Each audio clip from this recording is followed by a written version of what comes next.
Good evening, ma'am.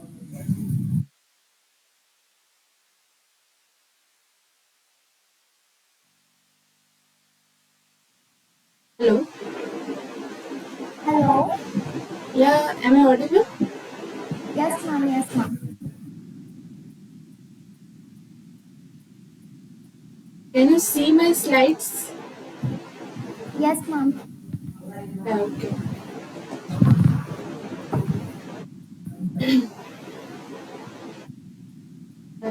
Good evening, everyone. Today we will be having discussion on sugar and starch industry.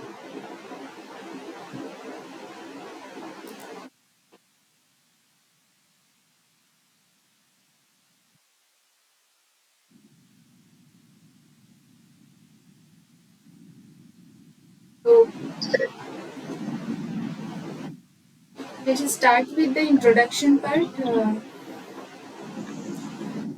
Sugar and starch, these are the type of carbohydrates only. So, what is the carbohydrate that we know? It is a bimolecule that consists of carbon, hydrogen, oxygen. That you all know about this.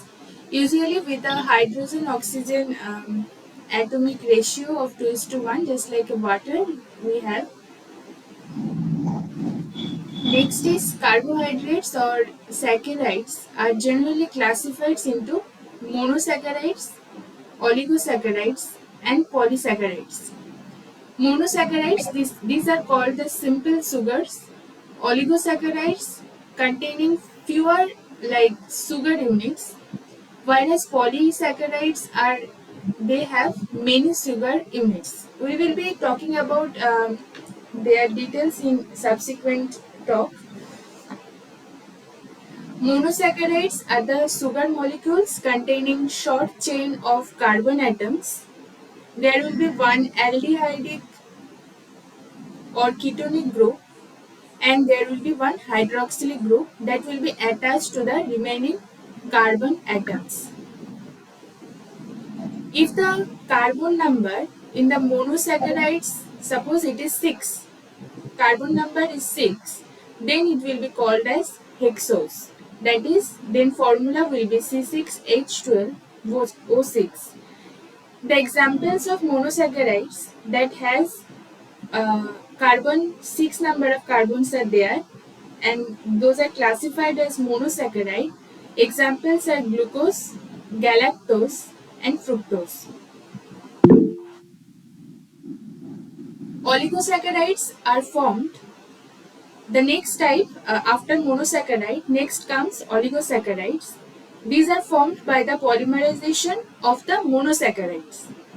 Those molecules are polymerized, and there will be elimination of the water molecules during the polymerization reaction. The linkage Ma'am, between hello, yeah, ma'am, whatever you're writing is not visible. okay, Now it is visible, ma'am. Now, yes. wait.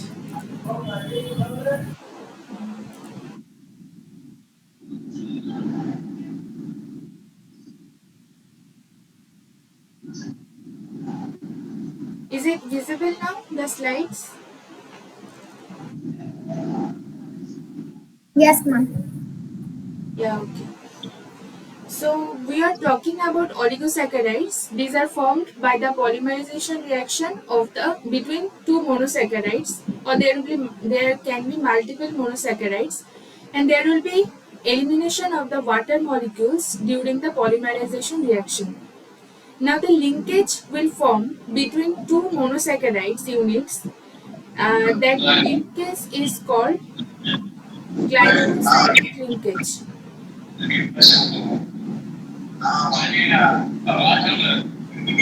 There is noise from someone. Can you please mute yourself?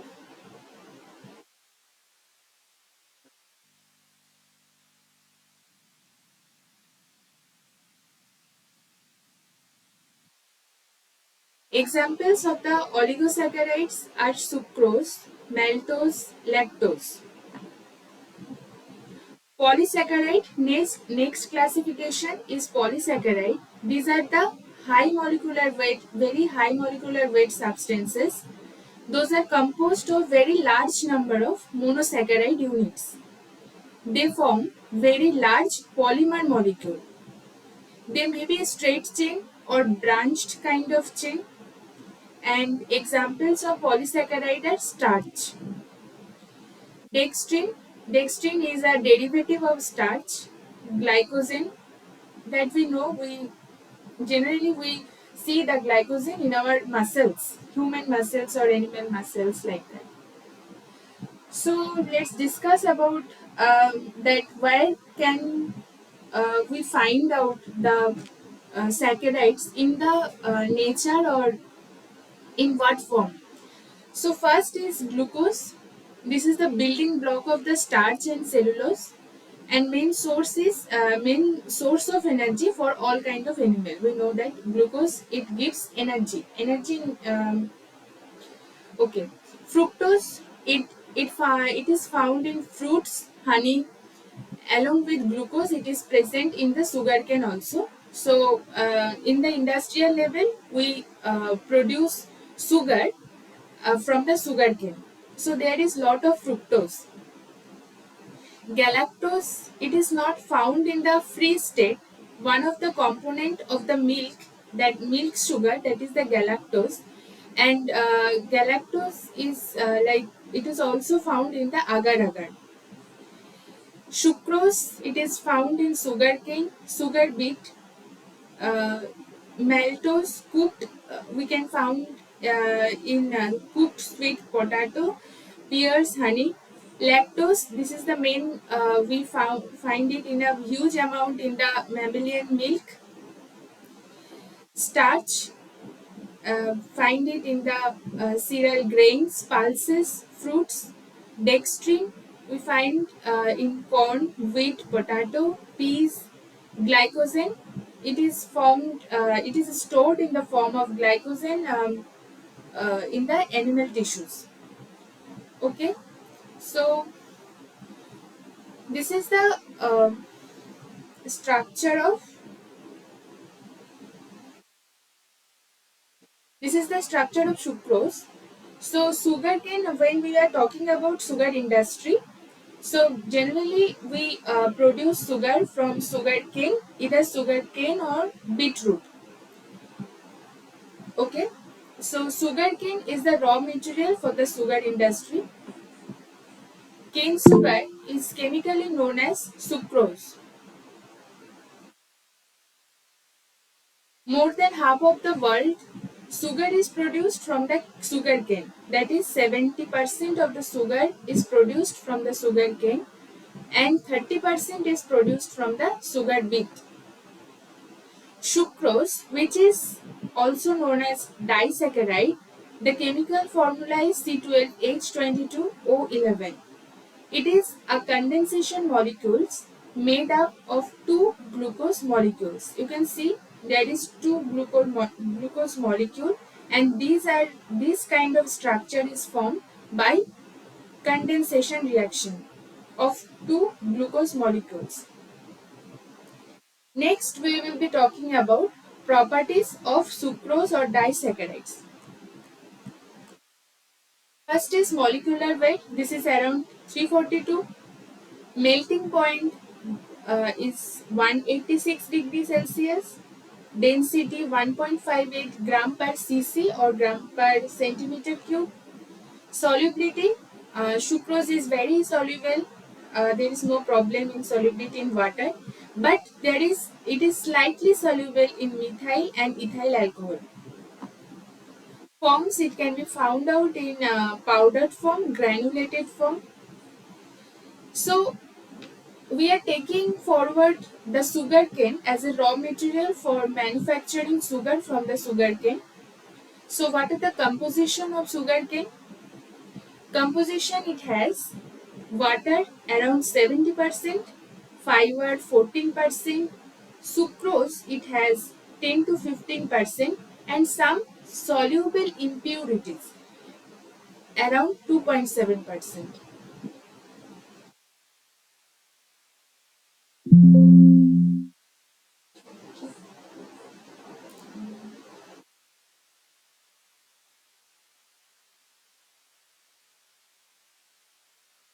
So let's start with sugar manufacturing from sugarcane. It involves lot of unit operations. So we will go by one. First is the harvesting of the sugarcane.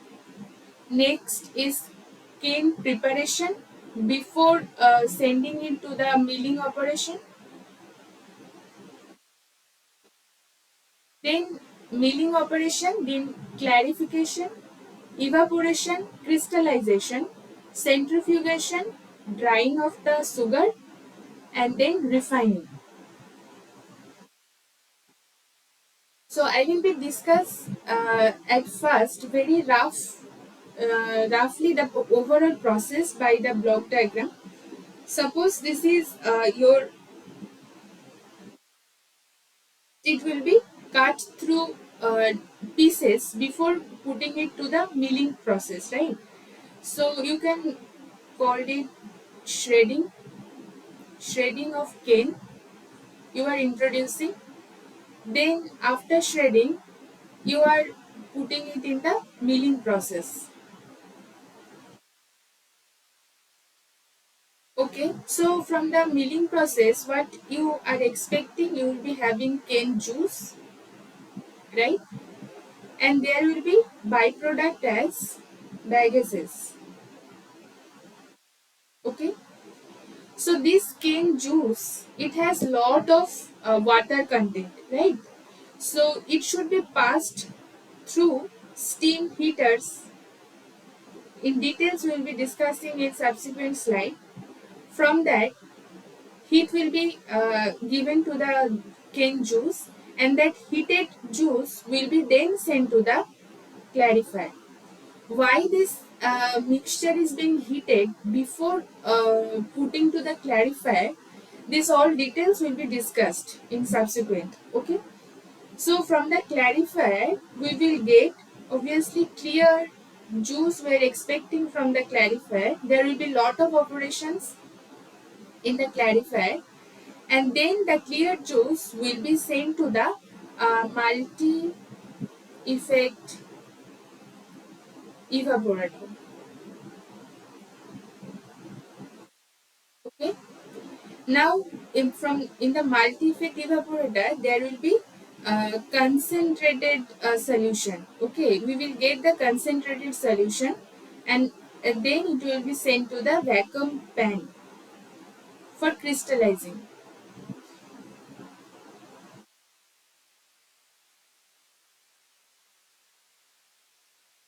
And this is for crystallizing, and then from the vacuum pan you will be having uh, one solution that will have crystal plus liquid. So we need to separate this mixture, so that's why we are sending it through the centrifuge, and from the centrifuge we will be getting two products. One is the raw sugar, crystalline raw sugar, and another one is the liquid product, that is the molasses.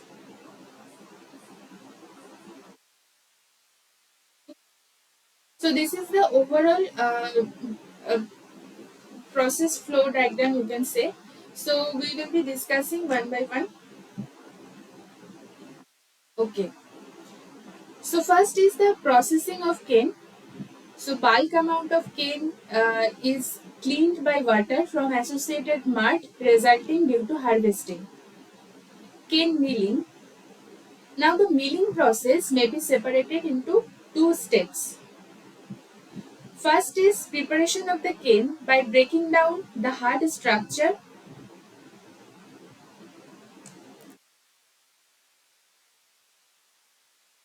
Okay.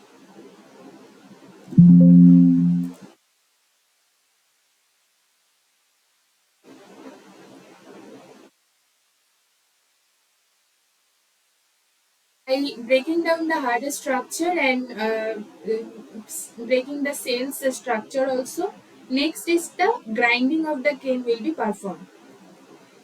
A revolving knife kind of thing will be used to cut the cane into chips, but in that step there will be no extraction of juice. Next there will be shredder that will also shred into shred the cane, and there will be also in that step there will be no extraction of the juice. When it passes through the crusher, that will break as well as it will extract a large portion of the juice. All these I have discussed. Any kind of combination of the above processes can be applied for cane milling process. Whichever will be suitable in industry to industry, that will be like in plant to plant, that can be different. So any kind of combination can be adapted.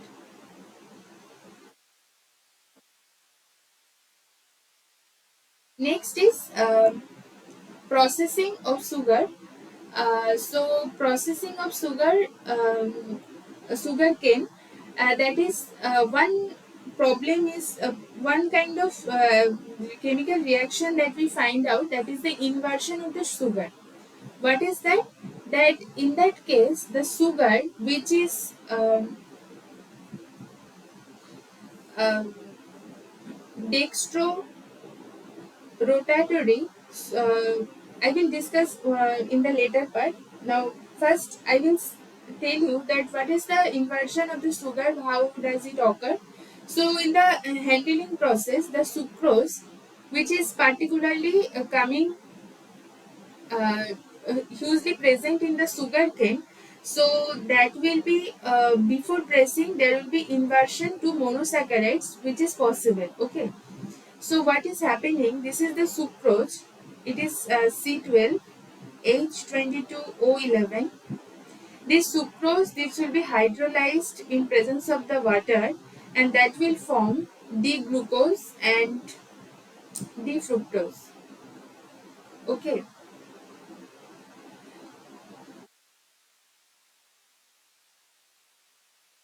So this kind of hydrolyzation can occur during the handling of the sugarcane, and sucrose can be hydrolyzed into two different products, that is the glucose and fructose. Now sucrose, which is a dextrorotatory substance.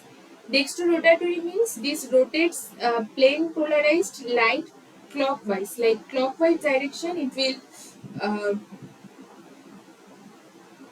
rotate, clockwise direction it will rotate, and after inversion the resulting mixture of glucose and fructose will be predominantly levorotatory, that is the it rotates counterclockwise. So this kind of thing, that it may not be necessary requirement that this kind of inversion of sugar happen. So we need to take care of this thing, that the sucrose is not hydrolyzed into different product. So we need to inversion should be minimized by shading the cuttings, or making quick delivery of the, after harvesting there should be quick delivery of the sugarcane to the plant, so that this kind of inversion of the sugar can be avoided. This is not necessary or not required. Now next step is the milling operation.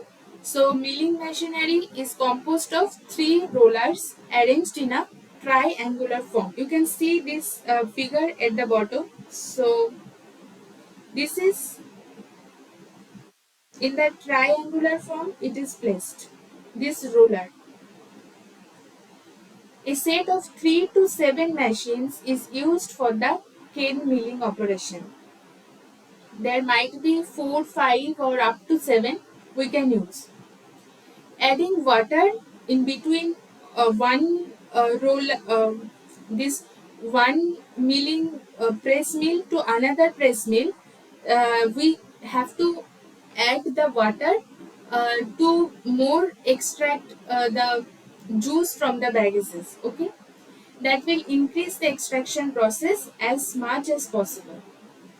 The extraction rate that is expressed as a percentage of the ratio of the extracted sucrose to the total sucrose present in the sugarcane. How much yield or how much extraction rate we are defining like that. So, describing this pressing mill, the two bottom roller have their axis fixed and these rotate in the same direction. Like if it rotates in the same direction, these two rotates in the same direction. Whereas while the movable upper roller rotates in the opposite direction. Okay. The position of the upper roller is hydraulically controlled to maintain the crushing pressure. At what pressure you want to maintain to extract as much as juice possible from the sugarcane. Next process is after milling the juice have extracted, that juice should be sent to the clarifier. Okay. So now the clarification process, you need to be very careful. There are a lot of operation we do in the clarification process.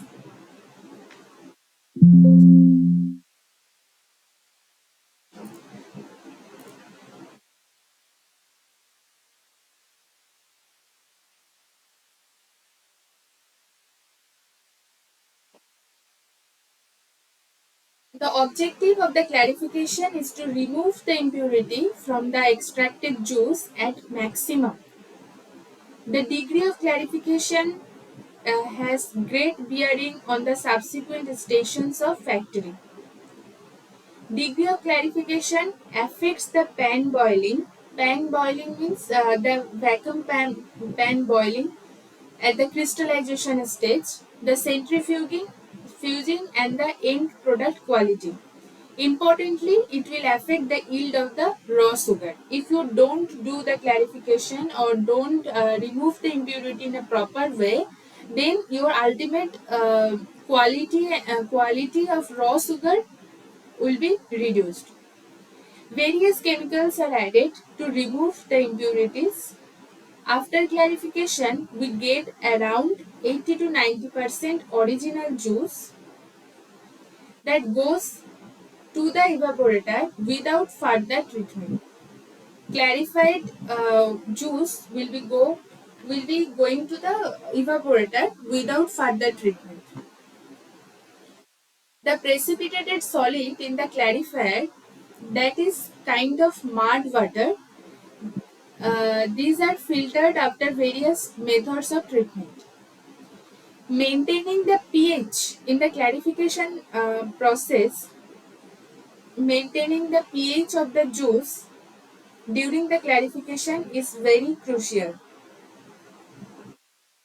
because maintaining the pH is crucial because it will help to coagulate to faster the coagulation process of the impurity and make it a precipitate, and that will be separated from the raw like that will be separated from the sugar cane that is required product. The precipitate will be separated easily if you maintain the pH of the solution in a proper way. We add generally lot of chemicals to maintain the pH of the juice or sugarcane juice. So pH of 6.5, if it is pH of 6.5, it gives a lighter color and more turbid kind of juice. If it is 7.5, it gives darker color and higher clarity of juice. So generally maintain 7 to 7.5 of pH is maintained in the process of clarification. Now heating helps for rapid coagulation and rapid coagulation of any kind of protein or any kind of bacteria protein that accelerates the settling process. So heating and maintaining the pH is very important. Now, what are the chemicals that are used in the process of clarification? First chemical, that is lime, calcium hydroxide.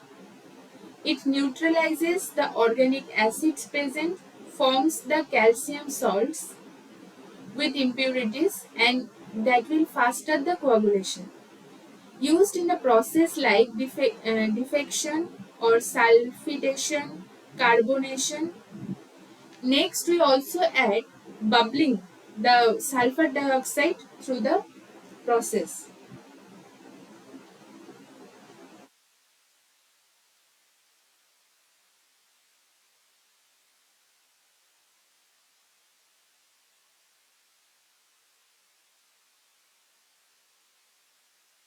Okay. So, sulfur dioxide is bubbling. That is called sulfidation process. It reduces the pH of the raw sugarcane juice to maintain that 7, and inhibits the color formation. Also, formation means it also acts as a bleaching agent. Okay, and also promotes the coagulation. Forms calcium sulfide when the SO2 is reacting with the um, impurities. It generally forms calcium sulfide precipitate, and thus it improves the more clarification of the sugarcane juice. Next is the soluble phosphate or phosphoric acid in the form of phosphoric acid. This is used in conjunction of the lime, to improve the clarification efficiency.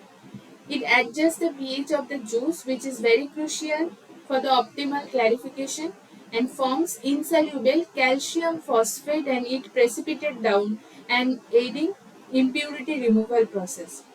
Also, we add polyelectrolytes. These are synthetic polymers that enhances flocculation process, and that will faster the rate of sedimentation of the impurities. Next, there are three type of clarification process. Uh, Three different activities we generally do. First one is the defecation process. Now the freshly extracted sugarcane juice is maintained at a pH of 5 to 5.1 to 5.7. So here the lime is added to the raw sugarcane juice to raise the pH of around 7.5, maximum at 8.5.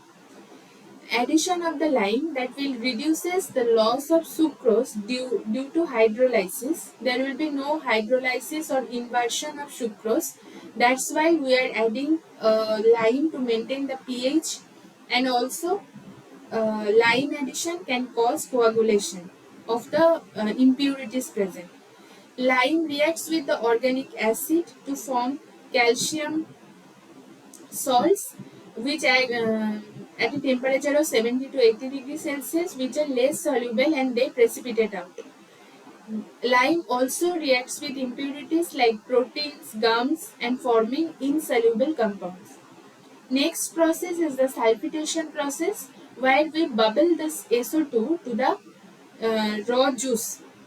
It reacts with the lime.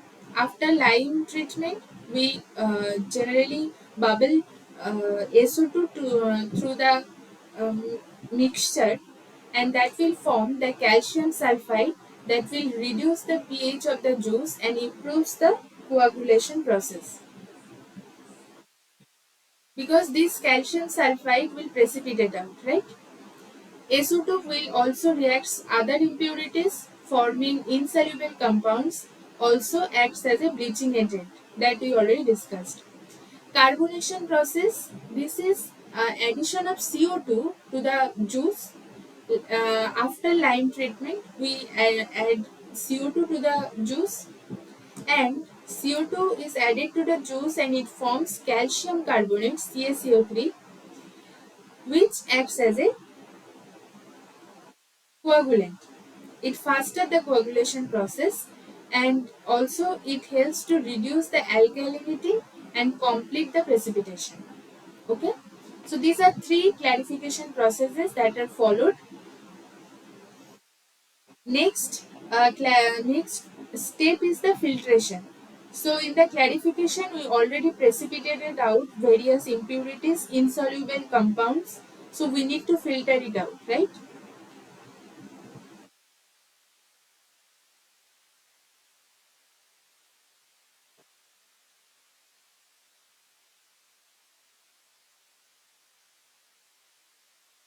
So in the filtration process, the rotary type vacuum filter is commonly used.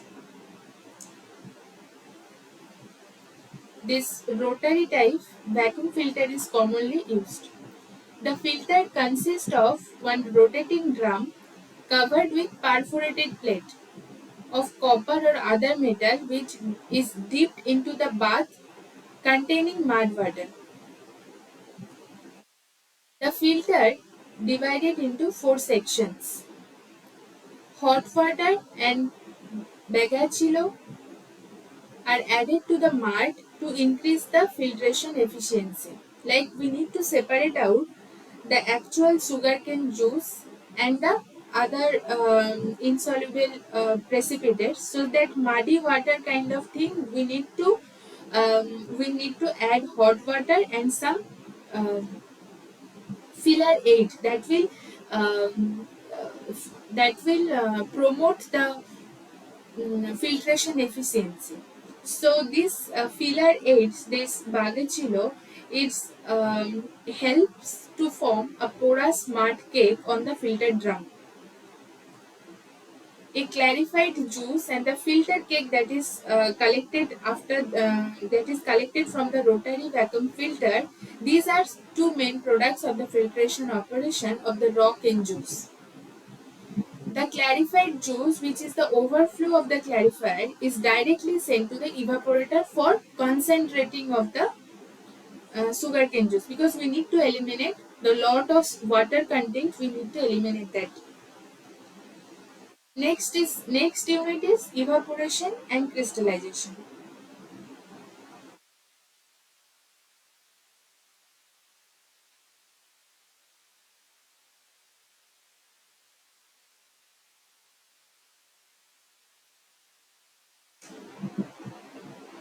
Yeah.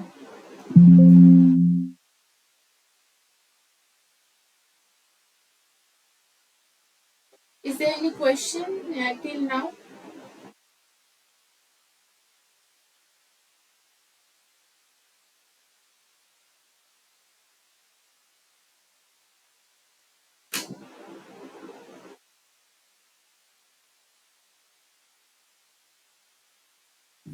Ma'am, where is the bagasse fibers used?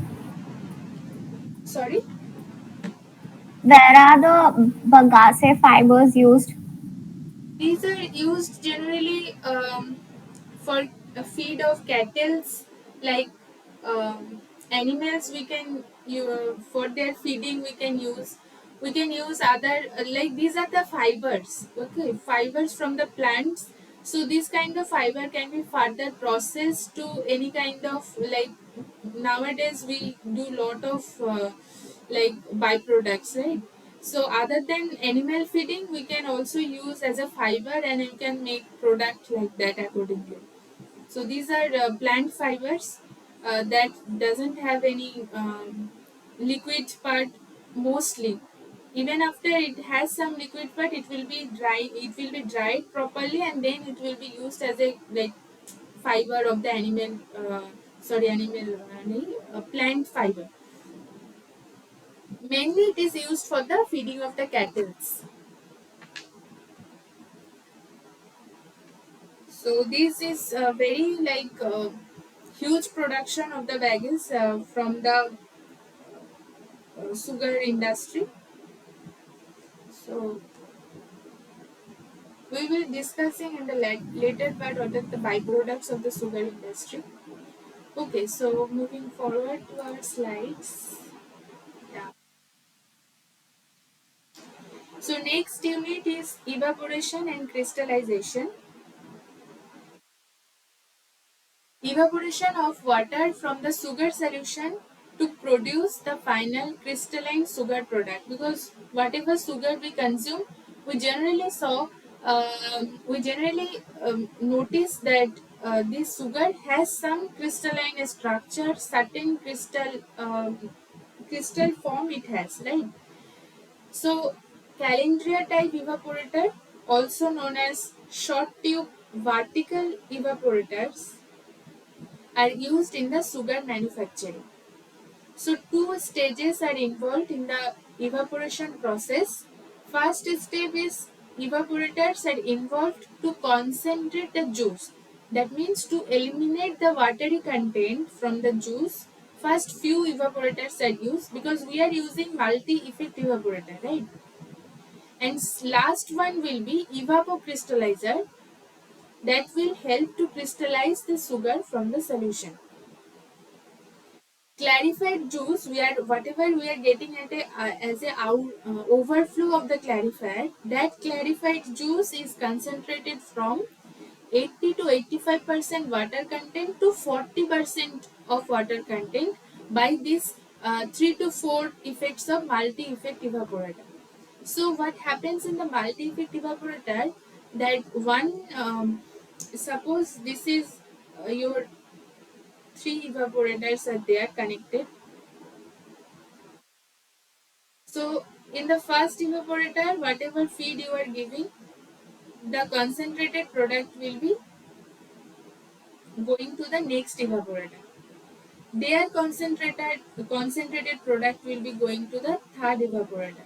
So ultimately, we will be having very concentrated solution. Here, the watery content, if it was around 80 to 85%, here the watery content will be reduced up to 40%. Multi-effect evaporator also it is for the heating, because if we want to eliminate the water, we need to provide heat. So steam is used to heat the juice in the first evaporator.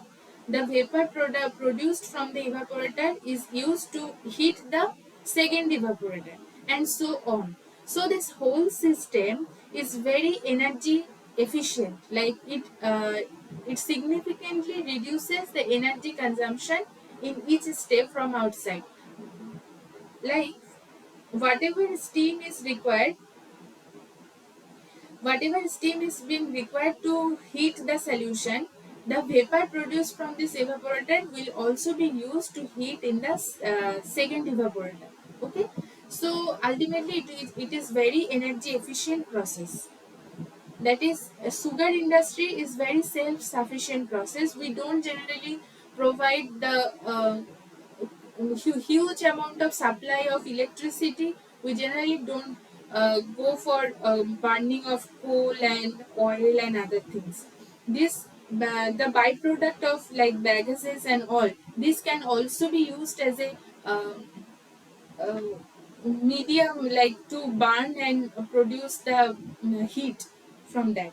So there is no such as such waste, that huge amount of waste is not being generated. Okay, next is evapocrystallizer. That will be the last effect, like in the series of multi-effect evaporator, the last one, that evaporator will be known as crystallizer, evapocrystallizer, that produces satisfactory sugar crystals from the concentrated sugar solution. This concentrated sugar solution having like sugar crystal as well as liquid portion. So we need to separate out. So we use the crystallization method.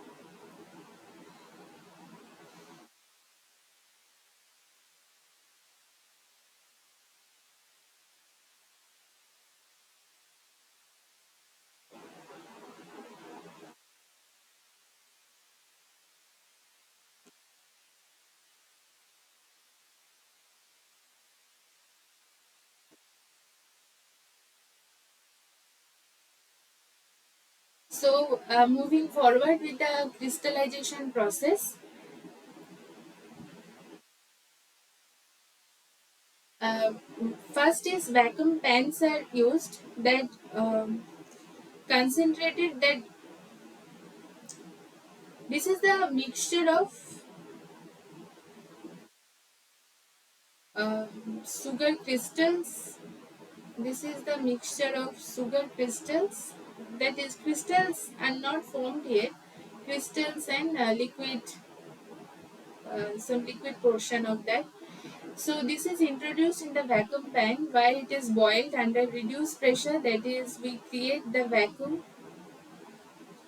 and in the vacuum there will be flash of the solvent, some portion, and due to the flash there will be reduce in the temperature of the solution, and that will help to make it super saturation. And when the super saturation is reached, there will be formation of crystal. So this whole process, this vacuum creation of vacuum in the vacuum pans, that will lower the boiling point and preventing the sugar degradation further. Crystal growth as the water is evaporate under the vacuum.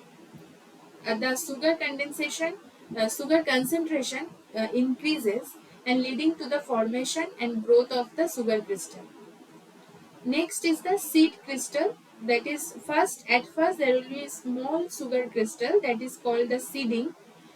These are added to initiate the crystallization process. Like, if you are adding some seed, then based on that seed, the crystallization process can be uh, rapidly grow. Like, more number of crystals will be formed.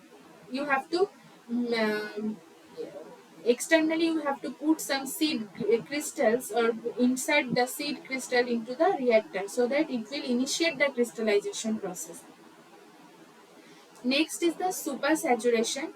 So there will be very careful control of the temperature and the pressure, which is very essential to maintain the super saturation condition. This is the main driving force for crystal growth. Now you have to remember that the size, shape and purity of the sugar crystal depends on various factors. It includes temperature, pressure, super saturation condition. The liquid remaining after crystallization, known as molasses, still it contains significant amount of sucrose or sugar. It is often used for the production of other product, like we can say the byproduct from that molasses, that can be processed further to produce lot of variety of alcohol. And also, um, yeah, variety of alcohol is being produced, and molasses have huge market for this kind of production, alcohol production.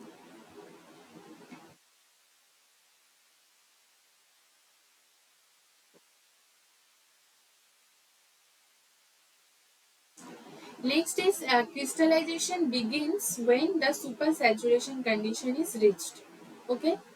Now there will be two critical zones of super saturation. One is the metastable region, and next will be the labile region. Okay. So metastable region, this is the state of supersaturation where the crystal growth occurs without spontaneous nucleation. There will be no spontaneous nucleation. This is the ideal zone because that will be producing the controlled shape and size of the crystal, controlled growth of the crystal. So characteristics are stable crystal growth, minimal nucleation will happen because this is not doesn't come under spontaneous nucleation. That there will be minimal nucleation, and there will be optimal condition for crystal size and shape control. Labile region, where this is the state of the extreme supersaturation condition where the spontaneous nucleation occurs very rapidly, and that will lead to the formation of very large number of the small crystals. There will be rapid nucleation, and there will be very high rate of nucleation for formation of fine grained product, and difficult to control that. In that, when there is rapid nucleation, then there will be very difficult to control the size of the crystal and the shape of the crystal, right? So this also happens. So the temperature, pressure, and supersaturation condition, ultimately these few parameters are very important that what kind of sugar crystal you want to have. This is called the vacuum pan, where the vacuum is being created and the crystal are formed from that sugarcane juice. Sugar crystals are separated and molasses are separated. So what happens here? This is the single effect vacuum pan. Okay, and these are some steam coils. So in these steam coils, these are coils. Okay, so steam is passed. Some high pressure steam is being passed to heat the solution. Like solution means mixture of the um, sugar crystals and as well as the molasses, because initially it was like a mixture only. So when it will be passed through the vacuum pan, then there will be this vacuum pump is connected, so there will be creation of the vacuum inside the reactor. So there will be creation of the vacuum, and by this there will be also, you can see there is the mechanical stirrer to make it very um, suspension. Suspension should be there in a proper way, so mechanical stirrer is also fitted. Now when there is high vacuum condition, then it undergoes the flashing. There will be flashing. Okay, when the flashing will happen, like uh, heated solution, suppose this is heated solution. Okay, then it flashes out, and due to this there will be reduction of temperature of the solution,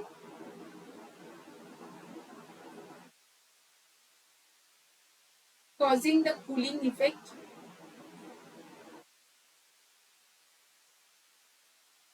and by this there will be supersaturation condition is achieved. Supersaturation condition, and when it is achieved, there will be um, crystal formation.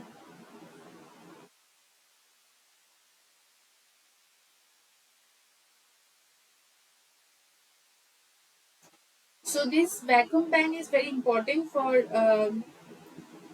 producing crystal from the sugarcane juice.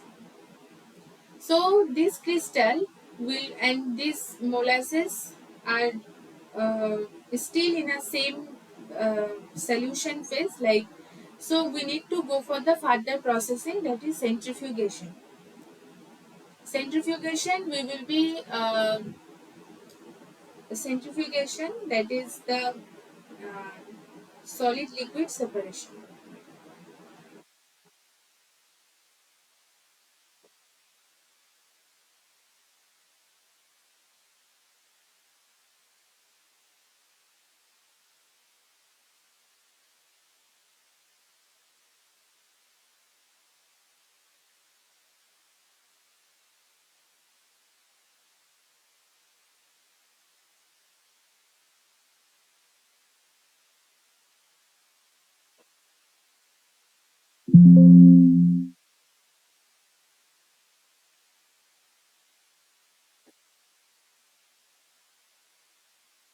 Is there any question,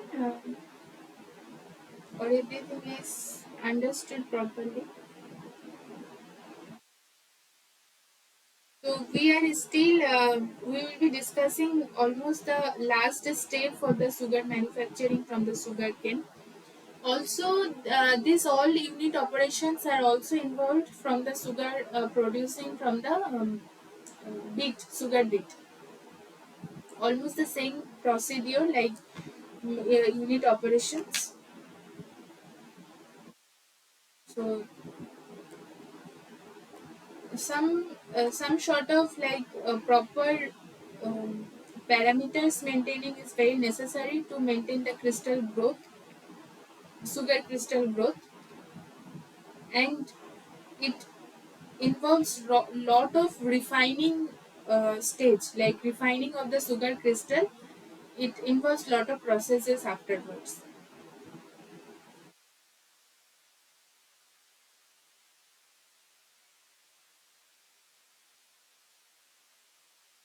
Just wait for a few minutes.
So centrifugation and drying process.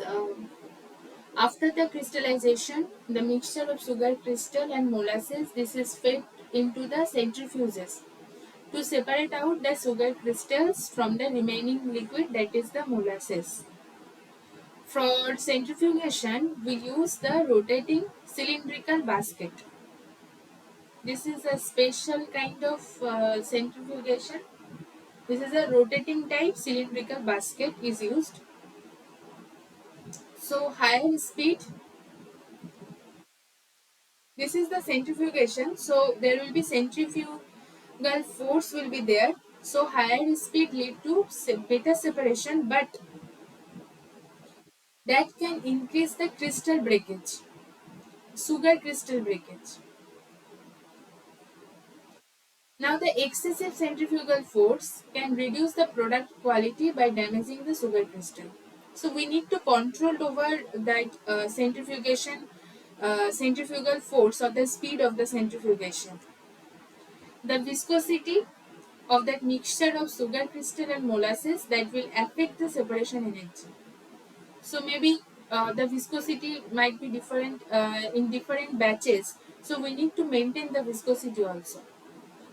The separated sugar crystals are dried to remove the residual moisture. The wet raw sugar from the centrifuge that goes to the rotary dryer to reduce the moisture content to 0.5 to 2%.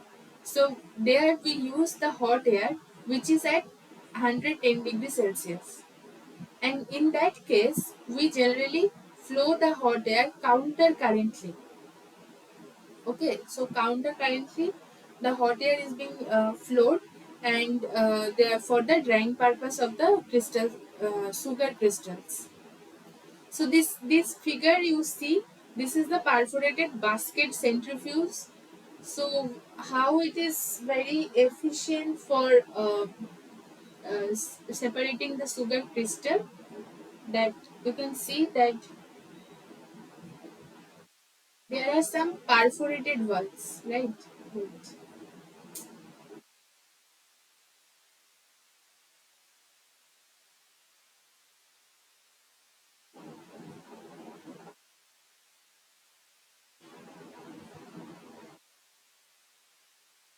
So you can see these are perforated wall is there, both side it is perforated, and there the filter cloth is attached, and this mountain shaft, this will rotate by the motor, it will rotate in this direction. Okay, and during the centrifugation, the liquid the liquid will pass.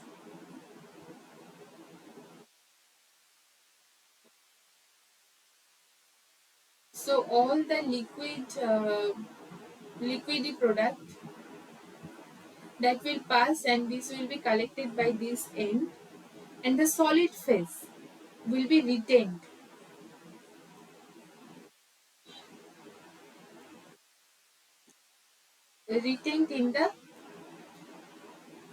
in the bowl. Now the solid will be collected from the filter cloth by scraping method. Okay, some blade kind of thing we will be using to scrap down the solid product. By this process, there will be some sort of loss in the product, because uh, at the continuous using of the same filter cloth, there will be clogging of the filter cloth. So there will be lot of disadvantage by this process, but still it is being used in the sugar industries. Next process is refining. This is the last process that we need to do certain steps and decolor of the raw sugar, because raw sugar it is kind of brownish in color, but we generally have the sugar in our home that is white color, right? So we need to do the decolorization method and other things, other processes like bacterial attack removal and those kind of things. Refining process is important before selling that product in the market.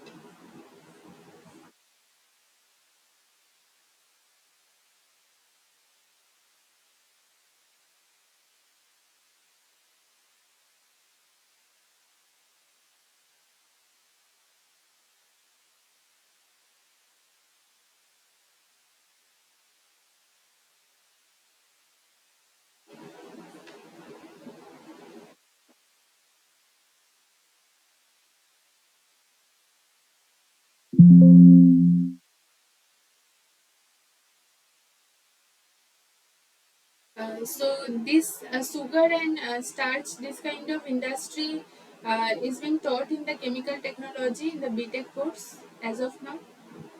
Are you from BTech or Intech? Kritik? B.Tech student. Okay, so there must be chemical technology one subject course, or there will be in the course Yes, structures. ma'am. Yeah, so Um, I had it in third sem. yeah, so we already thought, like there was taught about this sugar and starch industry. There are a lot of machines also, good figures and all.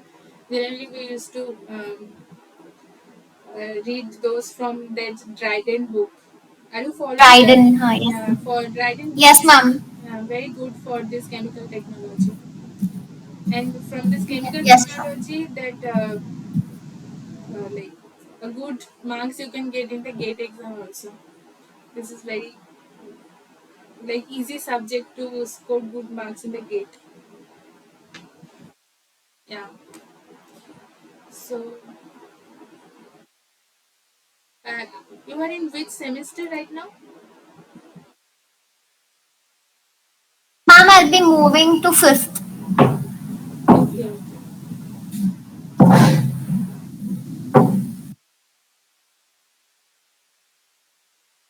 Yeah. So, refining process. First one is that I already discussed. It refers to the decolorization of the light brown sugar to produce the white sugar that we generally have in our household. First is affination. Affination, the raw brown sugar is mixed with heavy mother liquor of 60 to 80 degree Brix. Now, what is Brix? This degree of Brix is the nothing but the weight percentage of the sucrose in the pure sugar solution. That this is the unit, you can say, that how much sucrose is present in the sugar solution, that we generally call this as the degree of Brix. Okay, the mixing is done in a special vessel that is called mingler, that is provided with a stirrer. This helps to remove the molasses film and colored any kind of colored impurities around the sugar crystal. The coating of the impurities is removed and very little sucrose goes to the mother liquor. Most of the impurities are removed. Okay, now the mixture is centrifuged to separate the crystal from the mother liquor. Mother liquor is molasses only that will be collected at the end. Crystals are washed with the hot water. Washed sugars are melted to density of 50 to 60 Brix using steam. So the Brix count, like degree of Brix is being reduced because it is being melted by the hot water. This syrup is then sent for the defecation. Now what is defecation? The sugar solution which is being collected from the affination process. Now the sugar solution has some insoluble impurities due to clarification process that we earlier had. They are removed by defecation process. We already discussed defecation process, liming, sulfitation, carbonations. These are used in the defecation process. The syrup is limed. Limed means you are passing through calcium hydroxide to a neutral pH solution to make it neutral pH solution and then heated by the steam. Flocculant also, if flocculant precipitate is formed, which carries the suspended impurities and collide makes the coagulation.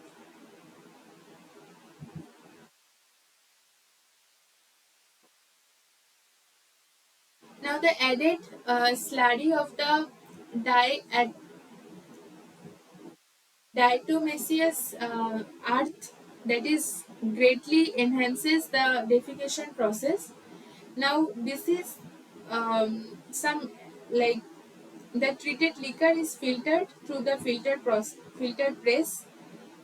A filter press, we know this kind of rotating basket type that we already discussed. Filter press or filtration process. Next is decolorization. So decolorization in that filtered liquid obtained after defecation is clear but dark brown colored liquid. Still it has dissolved impurities. So the liquid is passed through the bed of um, bone charcoal kept in the char tank. When the liquid percolates through the charcoal, the colored and some other soluble impurities are selectively adsorbed onto the charcoal because charcoal acts as a great adsorbent. By this, clear and colorless pure syrup comes out from the char tank.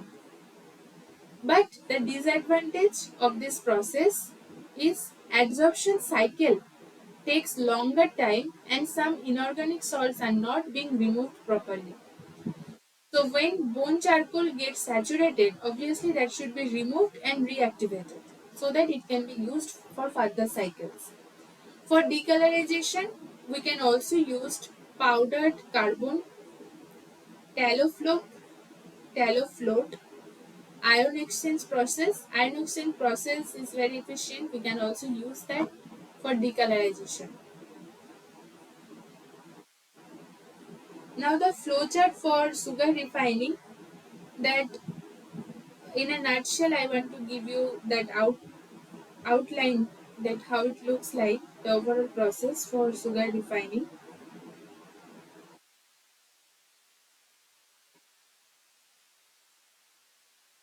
So first we have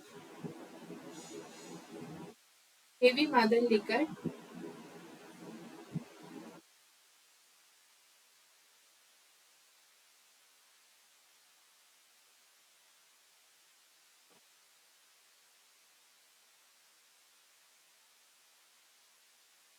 So that goes to mingler. Then we need centrifugation operation, and we get sugar crystals, right?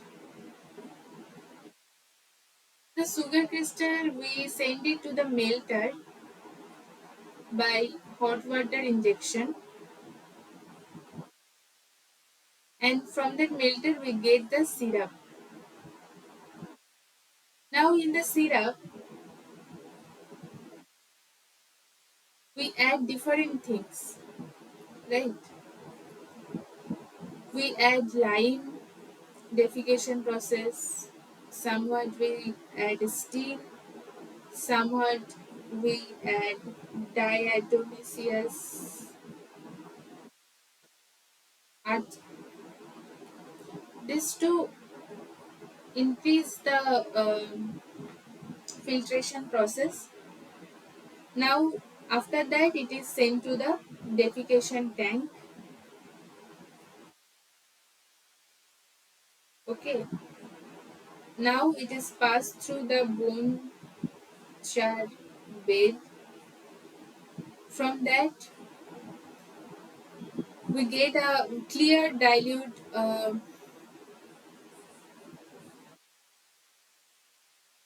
syrup that is passed through the vacuum pan, and from the vacuum pan we will get a mixture of sugar crystals and molasses, and that will go for the centrifugation.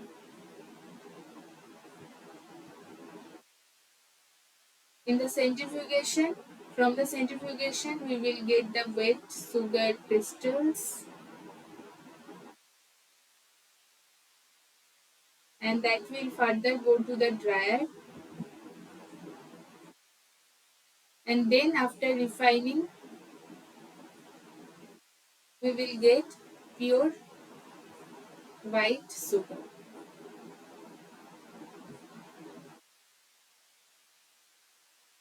Okay.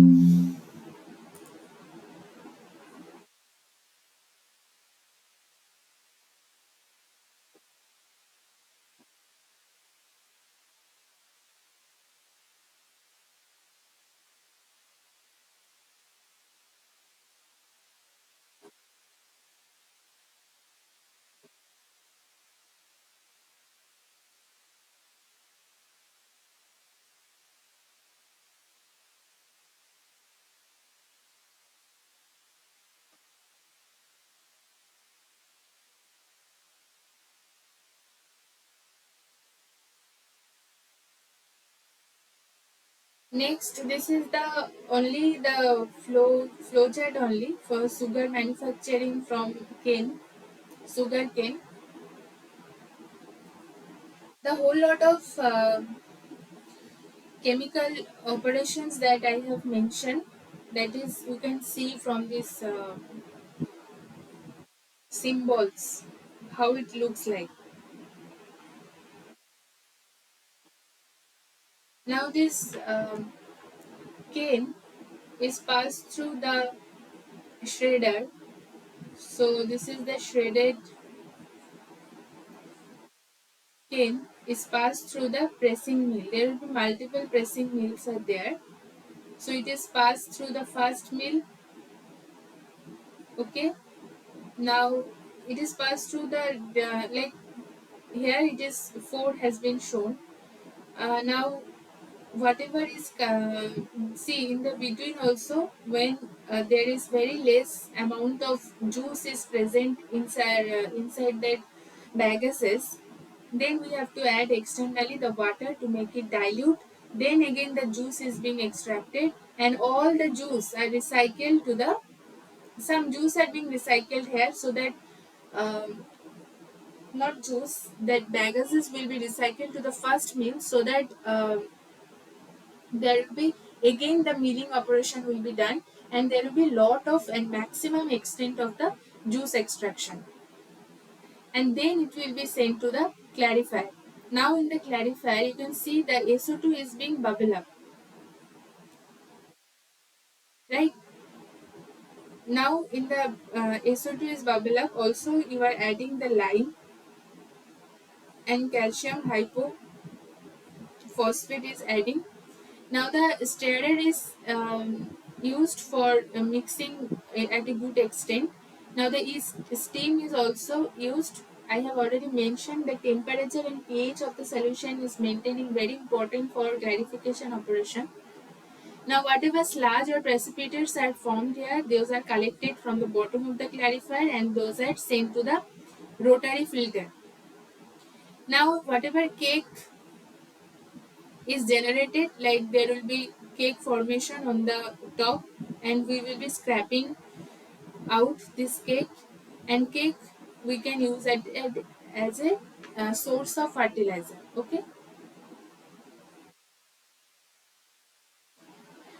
Now this other, that liquid portion will be this overflow of the clarifier, also from some of liquid from the rotary filter will be sent to the um, this multi-effect evaporator.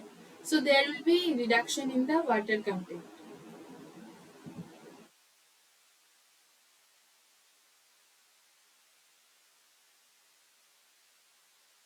There will be 3 to 4 sets of multi-effect evaporator that already I discussed.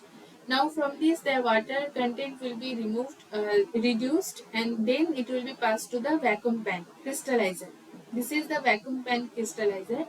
Here from using the jet condenser, we are creating the vacuum inside the reactor, and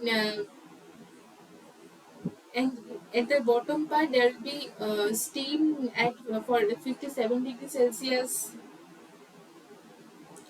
temperature. It will be maintained, and there will be flashing of the solution. It will lower the solution temperature, that will be creating super saturation condition, that will be the starting point for the crystal growth, and there will be sugar crystal formation, and the sugar crystal and the molasses, that mixture will be then sent to the high speed basket centrifugal, that is the filtration process, and from there you will be getting the sugar, crystal sugar, and the mother liquor, that is the molasses. Okay.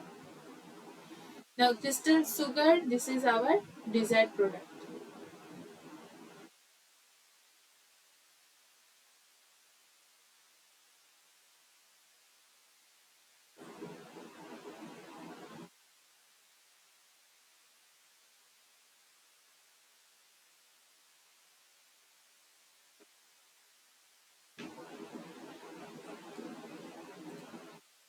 Next, we will move to the sugar manufactured from beet. So, in this flow sheet, you can also see similar kind of chemical operation is being involved. Okay. So, first is the sugar beet. This is being washed using water, hot water, and then the sugar beet is wet, and then it is passed to the shredder, broken down into pieces, and then the slices will be passed for the extraction process. Their hot water will be added to the extraction unit, and some wet slices will be taken care of, like as a byproduct we will be getting wet slices of beet, and there will be some liquidy portion of this operation of extraction, like extracted juice, that will be sent to the juice purification process. There again the same kind of process is being done, like lime is added in the raw juice and there will be calcium carbonate precipitator. Carbon dioxide is also passing through the bubbling up into the reactor for clarification, and then this juice will be sent to the rotary filter for filtering out. Filter cake will be separated, and again the juice purification where we are in the second step. We are bubbling up the SO2 and we are precipitated out a calcium sulfide precipitated out, and then the juice purified juice will be sent to the clear juice will be sent to the multi-stage evaporation unit, and again the concentrated syrup will be sent to the crystallization. In the crystallization, obviously the steam or the temperature in the lower section is being maintained to boil up or flash out the solution um, inside the vacuum tank. Um, and then the crystalline product and the syrup solution will be sent to the centrifugation to separate out the molasses and the uh, molasses and the sugar crystal. Okay, now the sugar crystal is further sent to the dryer for drying, and we are after refining we are getting white sugar. Okay, so this is overall the same thing. Now the little bit difference in the pre-processing part, this cutting, shredding, some kind of different equipment can be used, may be used, or the same kind of equipment can be used. Okay. Now, process description, that cultivation of the sugar beet is still one of the most labor intensive areas in the agriculture. It is not as easy as sugarcane. In the sugar factory, there are typically received a high-speed conveying or screening system. The screening system removes loose dirt from the beets and pinch the beet tops and leaves from the beet roots. There will be a lot of pre-processing. For beet sugar production, beets are washed and then weighted and they sliced into long narrow strips called cochets, and these cochets are dropped into specially designed continuous countercurrent reactor, and now countercurrent extractor. Now the sugar is extracted countercurrently at a temperature of like hot water, using hot water like 70 to 80 degrees Celsius temperature is being maintained. Now resulting raw juice is blue-black in color. It contains 10 to 12% sucrose solution with very small amount of invert sugar and 2 to 3% of ash, whereas the pulp remaining contains 0.1 to 0.3% sugar only in the pulp. So pulp is dewatered in the filter presses and then dried, and rotary dryer being used, and that product from the rotary dryer is sold as a cattle feed. Juice, the beetroot, that beet juice is being given through a rough screening to remove the foreign material. Milk of lime or calcium hydroxide is added until the concentration is equivalent to 2 to 3%. Lime addition, it will promotes the precipitation of the undesirable impurities. Any calcium uh, sac- any calcium saccharate, okay, maybe it is wrong. Any calcium compound will be decomposed into carbonators by like passing through CO2. It will form calcium carbonate from the lime kiln through the juice continuously. Okay, now the foaming that occurs at this stage is reduced by adding some small quantity of the antifoam chemicals. Sludge produced by lime, sludge or the precipitate that has been produced by introducing the lime is equal to 4 to 5% of the weight of the beet is being charged. This is removed by thickening and filtering process on the rotary filter. Now the lime is again added until the concentration is equivalent to 0.05 percentage, and juice again carbonated. This time the hot water is also introduced. This is then filtered and pressure filters, resulting filtrate is bleached with the SO2 for SO2 acts as a bleaching agent.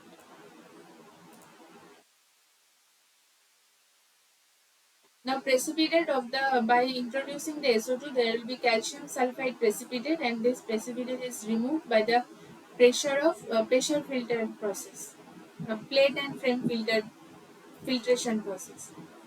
Purified juice is then concentrated from 10 to 12% sugar to about 60% sugar using multi-effect evaporator. This increases the concentration of the calcium ions and some calcium precipitate out. To purify and decolorize the thick juice, countercurrent decolorizing reactivated carbon adsorbent is used. In the absorption tower, this mm, carbon this carbon like charcoal or this kind of powdered carbon is used as an adsorbent, resulting like when it passes through the adsorption column, then the resulting thick juice is grained in the vacuum pan for crystallizing, and then it is centrifuged, washed and dried in a purification granulator. Then it is again screened and packed in the same manner just like sugarcane process, right? All the processes are almost same, but uh, like some of the in between steps are little bit different from the sugarcane process. Other than this, the whole process is same. Juice from the first vacuum pan is being given further treatment to recover the more sugar crystal, but it is not pure enough for the market, thus sent back to the process for further. Okay, now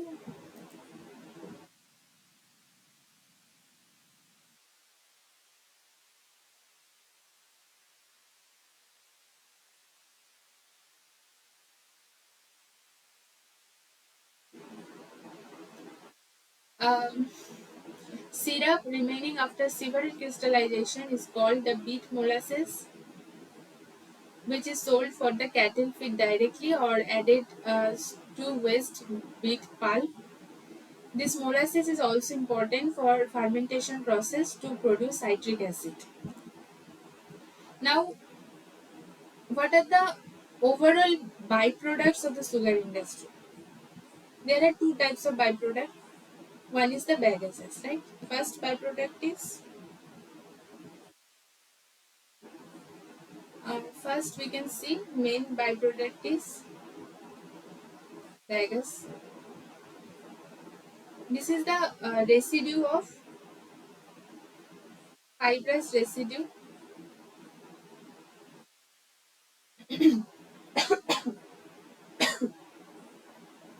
fibrous residue of you can say sugar cane.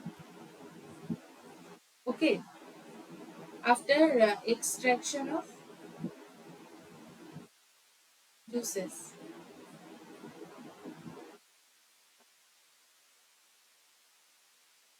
it contains up to 52 to 58% solid content. It also has some amount of sucrose still left with that, and rest some amount of water. Mostly it is solid portion. This solid is what is that? This is cellulose only. Okay, and it has it this cellulose and fibrous part can be used. Um, you can see the utilization of bagases, that is you can use as a source of energy like replacement of uh, coal and oil other thing, so we can use the bagases as a source of energy. Okay, and it can be used as a high insulating medium.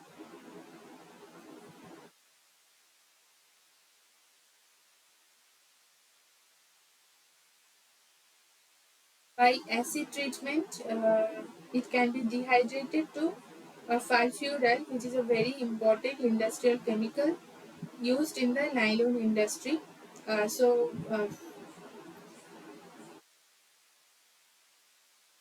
Sulfuryl production. by the acid treatment. So this perfural can be further taken care of in the nylon industry.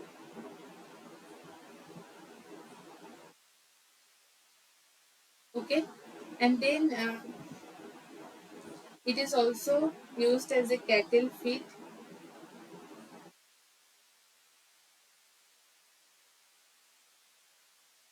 It can be also degummed to manufacture uh, wax and other gums. So these are the possible utilization of the bagases. Okay. Next is another one I would like to say, that is the molasses, which also has very.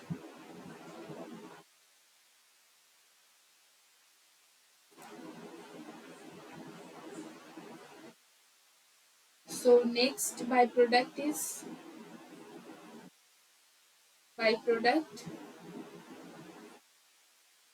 that is molasses.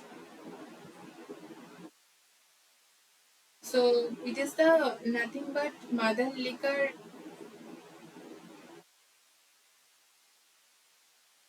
left behind after crystallization and centrifugation. Crystallization and centrifugation of the sucrose. That is the sugar crystal only, right? So it has some approximate composition of molasses that we generally know. Okay.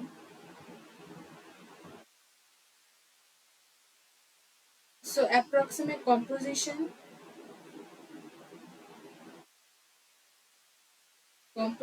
of molasses. It has water around 15 to 25 percentage. It has total solid steel. It has total solid of 75 to 85 percentage. It has sucrose. Steel has sucrose of 25 to 40 percentage. Reducing sugar, it has around 5 to 30 percentage.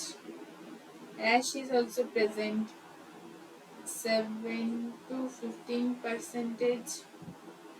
Then gum, 3 to 5 percentage. And organic matter,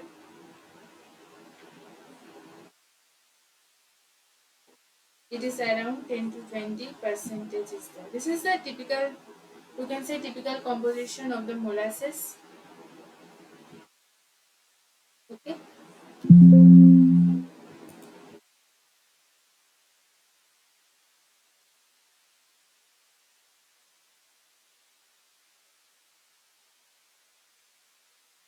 Wait a minute.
we have discussed a lot about sucrose, that is the disaccharide.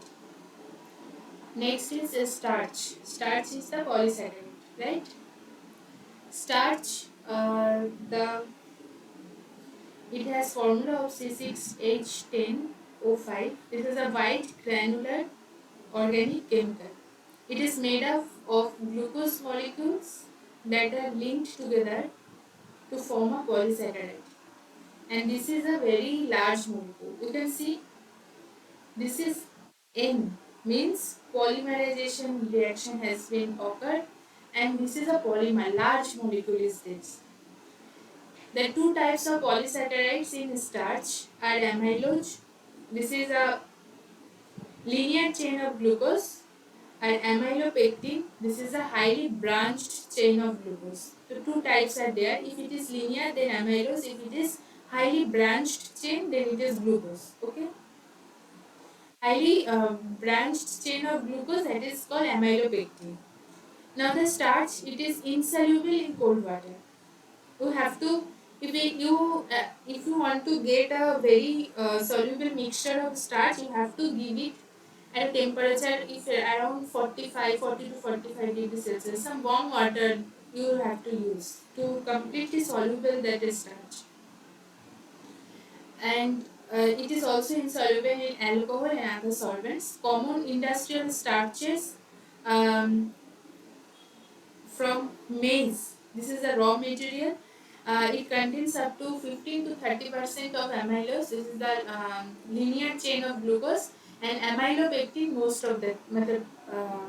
Highly branched chain of glucose, it is maximum portion it is present. Now rapidly hydrolyzed by acid, alkali and enzymes to molecules for progressively smaller size. It can rapidly hydrolyze and break down into smaller size. Now it is small as 3 to 20 micrometer starch granules from maize swell progressively as shorter polymer and dissolves until it forms a gel. Okay. Now the swelling behavior depends on the time and temperature. Temperature is very important factor. Okay. Now the gels form in several minutes in water. 60 to 80 degrees Celsius you have to maintain. Hydrolyzed product of the starch such as dextrin, one hydrolyzed products and others. These are hugely used in the food industries. Okay. Now, starch production method by the wet milling process from the maize raw material.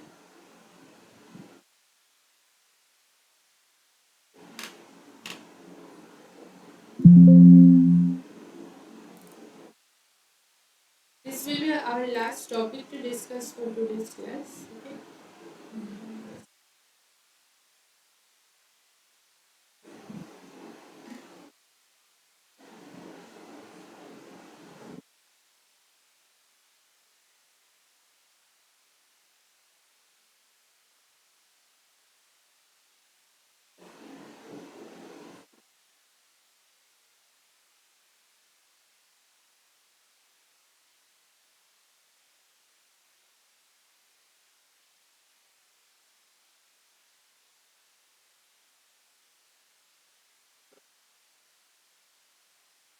Yeah. So what is happening here?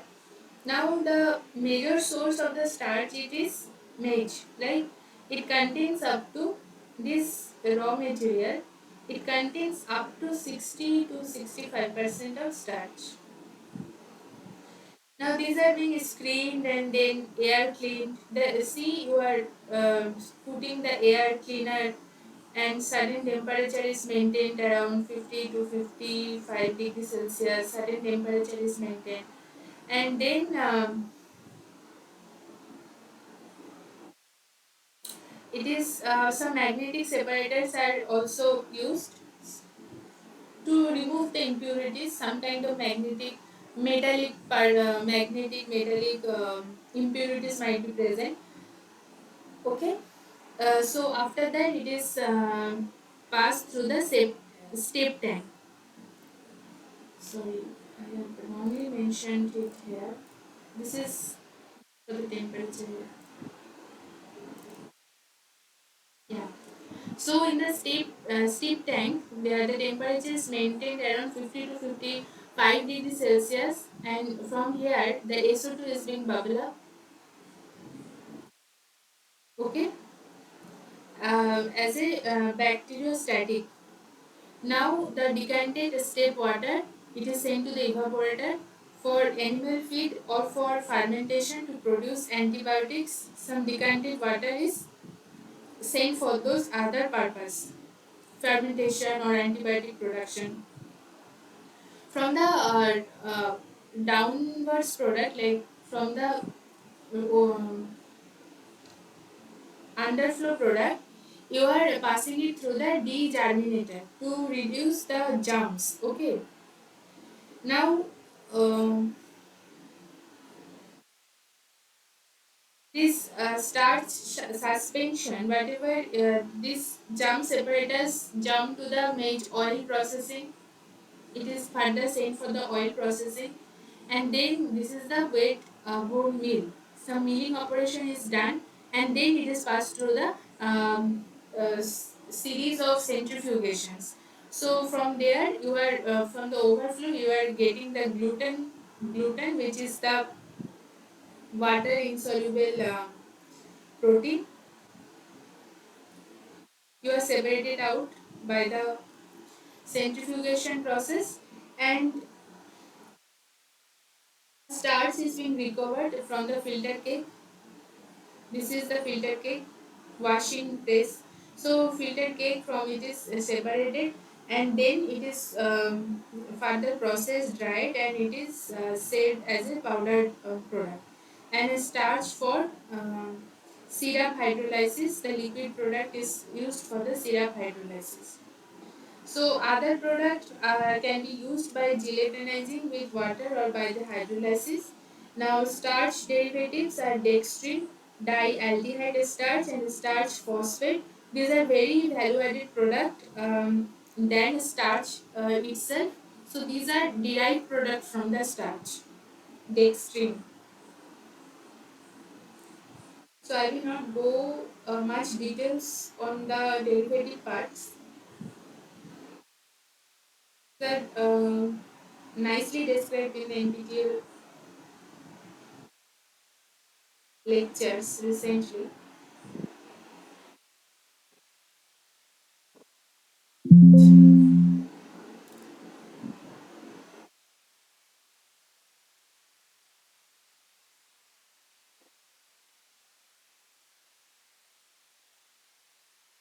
So, giving a brief on like what is dextrin. This is a starch derivative, and heat and acid depolymerization of dextrin that will yield water soluble carbohydrate gum, which is used as an additive. So, chemical reaction is you take dextrin in sorry,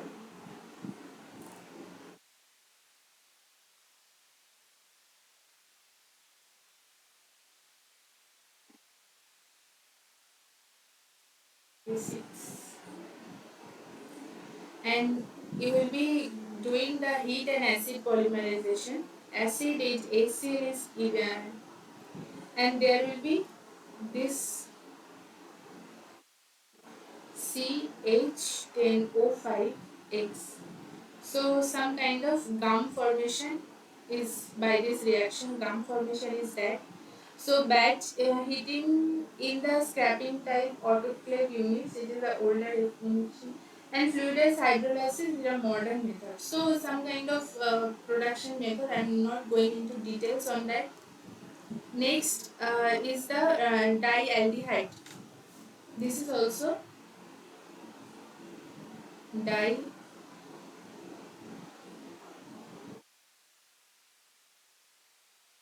dialdehyde.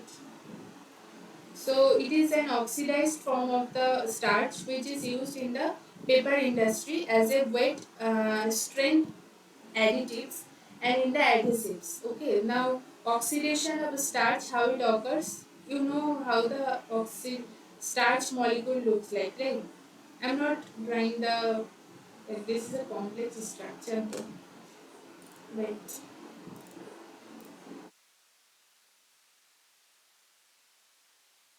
So you are having the starch. Okay. Now you are doing the oxidation. Oxidation in the presence of this, and you will be having dialdehyde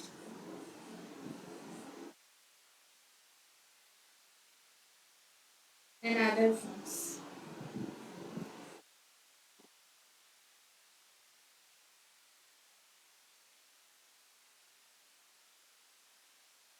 And next is the starch phosphates.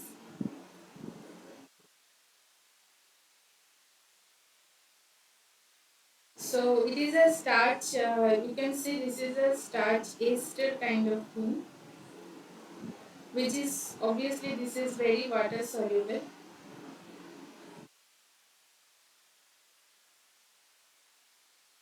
How this is formed? This is the starch is being reacted with this chemical, and it will form starch phosphate.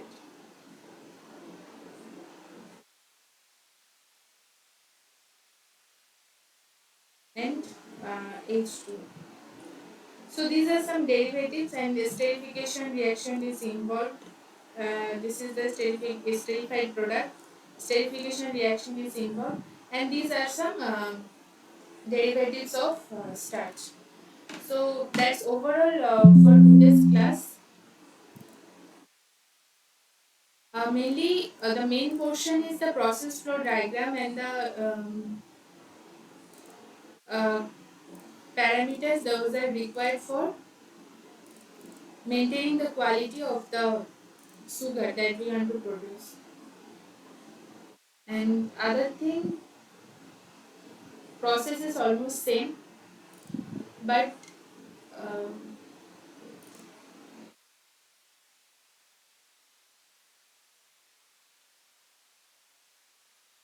yeah. So process is almost same. Only the depending on the changing of the raw material, the pre-processing part can be little bit different. Um, and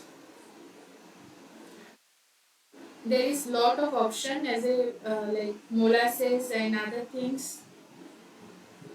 Alcohol production itself a very interesting and very engaging chapter of chemical technology itself. The main raw material can be used as a molasses. From there we produce lot of alcohol. Alcohol is like ethanol, methanol, this kind of thing. Very various useful product we get by distillation and other chemical operations. So that's all for today. For today's class, we will be having the next industry focusing on the next class from the next class. So, is there any question from your side?